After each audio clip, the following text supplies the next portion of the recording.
పోస్టులు కలకలం రేపుతున్నాయి. ఇటువంటి పోస్టులు పెట్టే వారిపై కఠిన చర్యలు తీసుకోవాలని టీడీపీ మహిళలు డిమాండ్ చేశారు. పాలకొల్లు సీఐకి వినతి పత్రం అందజేసిన మహిళలు ఇటీవల జరిగిన ఘటనపై నిందితుడిని అరెస్ట్ చేసి భవిష్యత్తులో ఇలాంటి సంఘటనలు పునరావృతం కాకుండా చర్యలు తీసుకోవాలని కోరారు. మహిళలను అవమానించే అసత్య పోస్టులు చేసే వారిపై చట్టపరమైన చర్యలు తీసుకుంటామని సీఐ రజనీ కుమార్ హామీ ఇచ్చారు.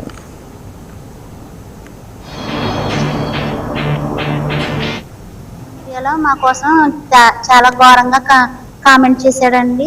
ఆయన మీద చర్య తీసుకోండి. మీ ఇంట్లో ఆడాళ్ళకి జరిగితే అన్యాయం ఎలా ఉంటుందండి? నేను మా అమ్మాయి చాలా ఆవేదన చెందుతున్నాను. మేము భోజనం కూడా చేయట్లేదు.